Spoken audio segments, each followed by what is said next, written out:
Hello, welcome to the Learn English Lab. Today we're diving into something lots of you have asked about, how to make meeting new people at a party, and having those English conversations, how to make it all easier and maybe even, dare I say, enjoyable. Yeah, parties can be, fantastic places, really vibrant spots to practice your English. They usually have a more laid-back feel, that pressure you might feel in, say, a formal meeting. It tends to just disappear. Right. And people are generally pretty open to chatting, which gives you a great chance to actually use and improve your English skills. Absolutely. But let's be honest, walking into a crowded party can feel a bit much sometimes, can't it? You've got the noise, maybe different cultural things going on, conversations moving super fast. It can definitely be a challenge. So our goal today, really, is to give you some practical advice, useful words and phrases, and strategies that work. We want you to feel more confident, more fluent when you're chatting with new people at these events. Indeed. And maybe the first step is thinking about the party itself, like as a learning zone. Think of parties as these sort of informal arenas where you can genuinely practice English without, high stakes. Low pressure. Exactly, low pressure. But it's also key to know the potential hurdles. The noise level, like you said, can make listening hard.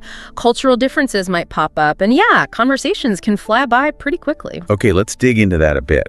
Understanding the general feel of the party. That's super important, right? Getting a sense of the mood, picking up on those social cues that aren't always spoken, and just knowing what's generally expected. Yeah. That can really help you feel more comfortable starting a conversation. Precisely. And, having the right words helps. Let's talk about some party-related vocabulary. First up, ambiance. This is just the overall feeling or atmosphere of the place. Okay. So you walk in, maybe there's lively music, colorful decorations. You'd say it has a lively ambiance. It kind of sets the scene, And it can even influence how you feel about approaching people. That's a great point. The vibe definitely affects you. Oh, speaking of vibe, is that different? Good question. Vibe is similar, yeah. It's just a more informal word for that atmosphere or energy. You might say, this party has a really relaxed vibe, everyone's just chilling. You probably wouldn't use vibe in a super formal context, but it's perfect for casual chat about the party's feel. Gotcha. Casual versus maybe slightly more descriptive with ambiance? You could say that. Another word you'll hear is mingle. Yes, mingling. It basically just means moving around, chatting with different people. Yeah. Not just sticking to one group. Right, circulating, making connection. Exactly. The intention is to interact. And to start those interactions, you often need an icebreaker. The all-important icebreaker. Yeah. It's just a question or maybe a comment that helps kick off a conversation, especially with someone new. Like asking, wow, this punch is amazing. Do you know who made it? That's a simple icebreaker. It just cuts through any initial awkwardness. Lowers the barrier a bit. It does. And one more sound-related word, clink. Yeah, that light sound glasses make when they touch during a toast. Oh, right, like for New Year's or a celebration. Exactly. We clinked glasses to toast the happy couple. It's a small sound, but often marks a shared moment, usually something positive. Okay, so we've got ambiance, mingle, icebreaker, vibe, clink. Good start. Now, what about actually navigating the party when we first get there? Any practical tips? Definitely.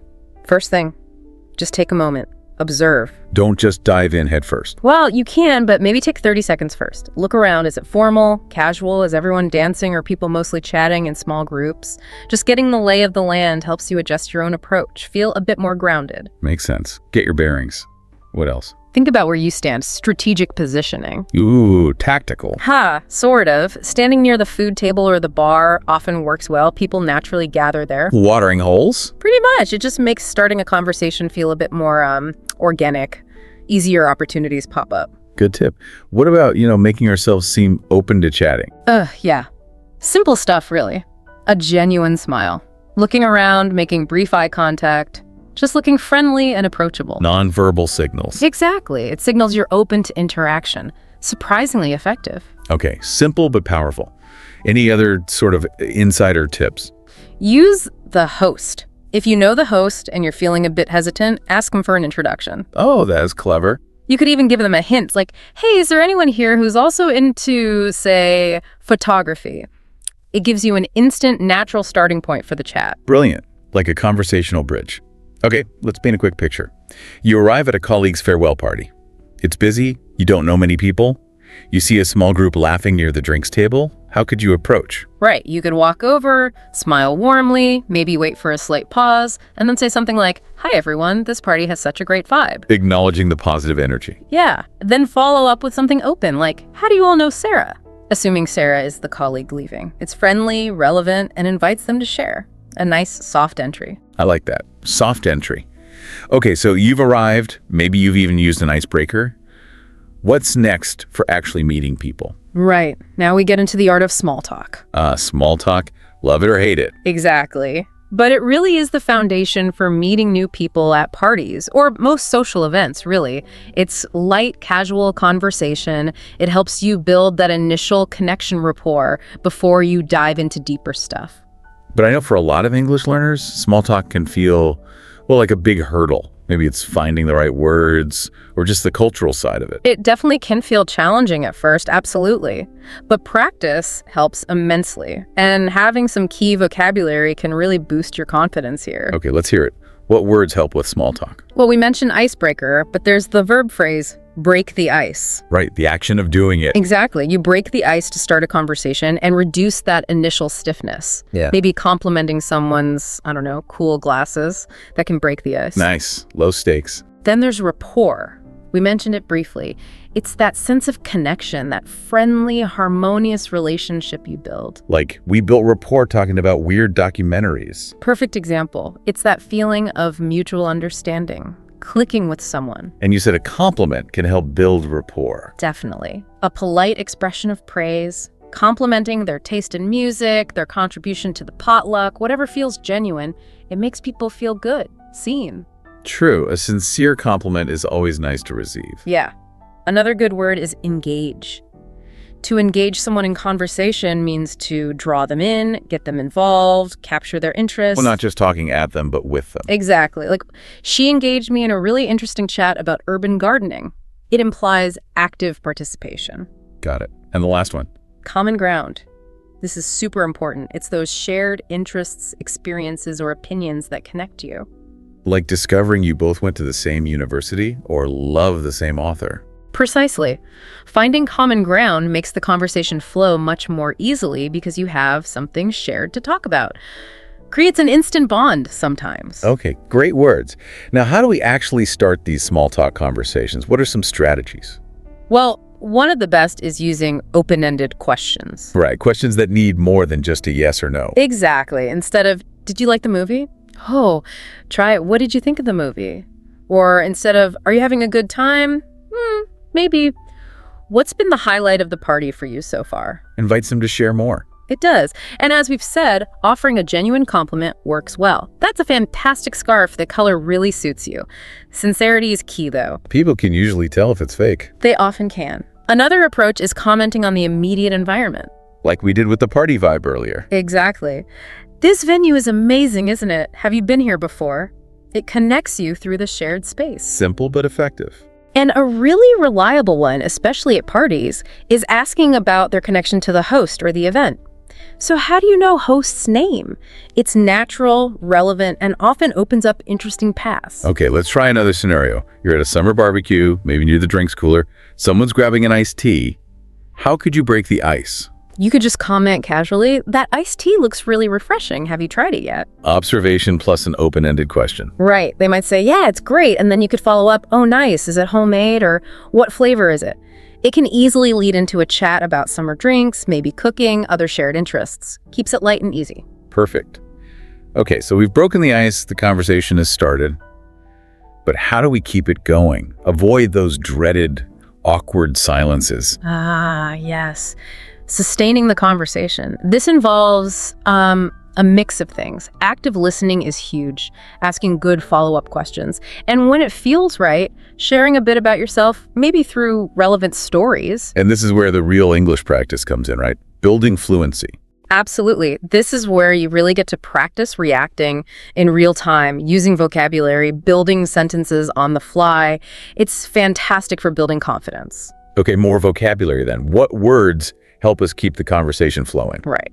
Let's start with follow-up. A follow-up question or comment directly builds on what the other person just said. So if they mention a trip, You ask a follow-up like, oh, wow, Italy, what was your favorite city? It shows you're listening and interested. Keeps the focus on them, too. It does. Then there's anecdote. This is just a short personal story, usually interesting or amusing. Like a little mini story from your own life. Exactly. Sharing a brief anecdote related to the topic can make the conversation more engaging, more personal. Builds connection. Adds a bit of personality. Definitely. Another useful verb is relate. If someone shares an experience and you've had a similar one, you can say, oh, I can relate to that, or that reminds me of. Shows empathy, shared experience. Precisely. It creates that me too feeling, which is really powerful for bonding. Okay. What else? There's the phrase chime in. This is useful in group conversations. It means adding your comment or opinion to an ongoing discussion. So, joining the flow naturally. Yes, contributing without, completely taking over, just adding your 2 cents. Got it. And one more. The verb venture. This means to carefully introduce a new topic, maybe something a bit more personal once you've built some rapport. Testing the waters a bit. Kind of. Like, after chatting about the party, you might venture to ask, so what do you enjoy doing when you're not working? Shifting gears slightly. Okay, so how do we use these ideas to keep conversations going smoothly? Active listening is number 1. Show you're engaged, nodding, eye contact, making little verbal cues like, or Wow. being present. Totally. And respond to what they say. That sounds amazing. What was the hardest part? Ask those good follow-up questions we talked about. Build on their answers. Keep digging a little deeper, showing curiosity. Exactly. And don't be afraid to share a related story or anecdote yourself. Oh, that reminds me of the time I tried learning guitar. It makes it a two-way street. Balances the talking and listening. Yes, aim for roughly a 50-50 balance. It shouldn't feel like an interrogation or like a monologue. Right. And use humor sparingly, maybe.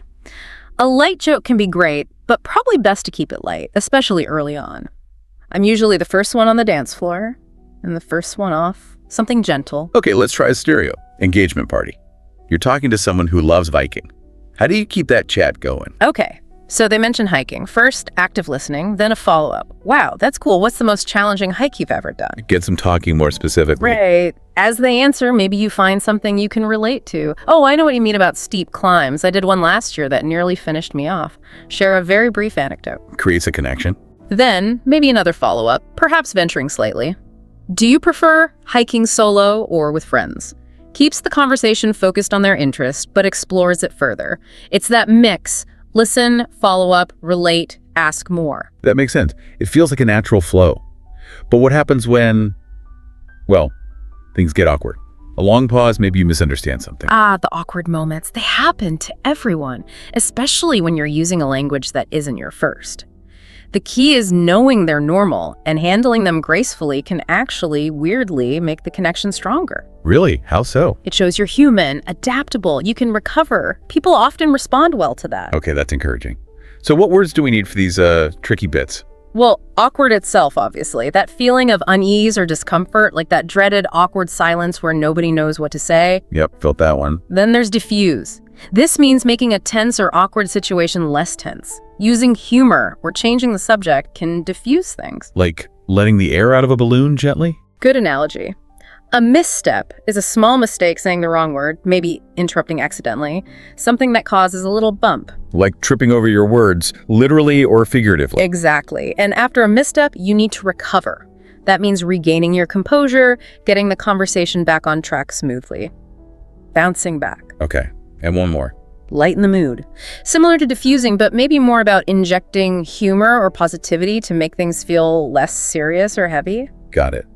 So, strategies. How do we actually handle these moments? Often, the best thing is to just briefly acknowledge it and move on. Don't dwell on it. Don't make it a big deal. Exactly. Oops, totally blanked on that word. Anyway, you were saying quick acknowledgement, then pivot. Keep it moving. Humor can be great here too, especially self-deprecating humor. Wow, my brain just went offline for a second there. Laughing at yourself can really ease the tension. Makes you seem more relatable too. It can. Asking a neutral, easy question is another good recovery technique. If things stall, try. So, what's the best thing you've eaten here tonight? Shifts the focus, easy to answer. Gets the ball rolling again. Yeah. And sometimes a little honesty works. Not heavy stuff, but maybe, I still get a bit nervous speaking English at parties sometimes, but I'm really enjoying chatting with you. People are often understanding. Shows vulnerability. Can build connection. It often does. And finally, if it's really not working or you just need a break, you can always exit gracefully. Well, it was great talking. I think I'm going to grab another drink now. Polite and clear. Okay, scenario time. Yeah. New Year's Eve. Big party. You accidentally call someone by the wrong name. Awkward silence. Panic. What do you do? Okay, deep breath. First, acknowledge it quickly and lightly. Oh my goodness, I'm so sorry. Total name fail there. What was your name again? Smile, show it was a genuine mistake. Own the mistake, but keep it light. Exactly. Then, once they tell you, use their correct name immediately and ask a follow-up question to get things moving again. Right, correct name. So tell me, any exciting plans for the new year? Acknowledge, correct, pivot, diffuses the awkwardness, shows you're still engaged. Smooth recovery. Okay, now parties aren't just about the words, right? There's the whole cultural dimension too. Absolutely. How people interact at parties, what's considered polite conversation, acceptable topics. It can vary hugely between cultures. Being aware of these cultural nuances is really important for English learners, helps avoid accidental misunderstandings or, making someone feel uncomfortable. Yeah, what's normal small talk in one place might feel way too personal somewhere else. Exactly. So let's look at some vocabulary for this. First, etiquette. Like rules of politeness. Basically, yeah. The code of polite behavior in a specific context. Knowing gift-giving etiquette or how formal greetings should be helps you navigate social situations correctly. Good to know the unwritten rules. Then, taboo. These are subjects or behaviors that are considered inappropriate or forbidden in a particular culture or setting. Like talking about salary, or maybe very strong political opinions at a casual party. Often, yes. Those can be taboo depending on the context and culture. It's wise to be cautious. Okay, what else? Subtle. This refers to things that aren't obvious, that you need to pay close attention to notice. Subtle shifts in tone of voice or body language. Reading these subtle cues is key in cross-cultural communication. Learning to read between the lines. Very much so. Then gesture. A movement, usually hand or head, that expresses something. But gestures can mean very different things in different cultures. Oh yeah, definitely need to be careful with gestures. A thumbs up isn't universal. Exactly. And finally, norm. This is just the standard, typical behavior in a group or society. Shaking hands might be the norm for greetings here, but maybe bowing is the norm elsewhere. Understanding the local norms helps you fit in. Okay, so knowing these concepts helps. How do we actually navigate these differences at a diverse party? Well, if you know who might be there, doing a tiny bit of research beforehand on basic customs can be helpful. Gift etiquette, greetings, just the basics. Preparation builds confidence. It does. And once you're there, observe. Watch how others interact. Are they hugging, shaking hands, keeping more distance? Learn from what you see. Watch and learn. Good strategy. And as we touched on with taboo, generally avoid sensitive topics like politics, religion, money, especially when you first meet someone.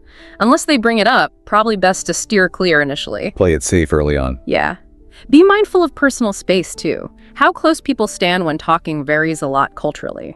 Try to gauge what seems comfortable for others. Reading the room, literally. And if you're genuinely unsure about something, it's usually okay to politely ask, "Excuse me, I notice people are doing X. Is that customary here?" Showing you want to understand and respect their ways is often appreciated. Better to ask than to blunder ahead. Okay, scenario. You're at an international student gathering. You notice some students give a slight bow when greeting. How do you handle that sensitively? Good one. First, observe for a bit. See how common it is. Then maybe find someone approachable and ask politely, "Hi, I hope you don't mind me asking, but I noticed some people bowing slightly when they meet." Is that a common greeting practice for some cultures here? Shows respectful curiosity. Exactly. They'll likely explain. You can thank them, say it's interesting to learn.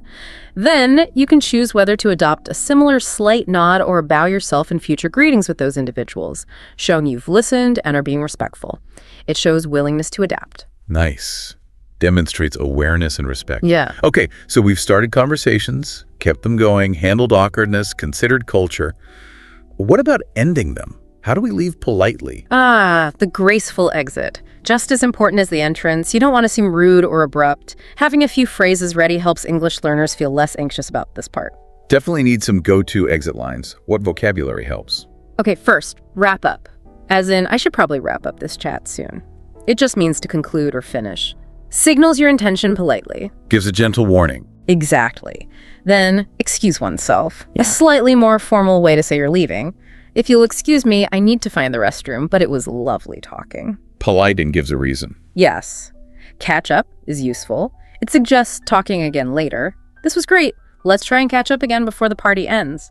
Leaves it open-ended and positive. Avoids a final goodbye feel. Right.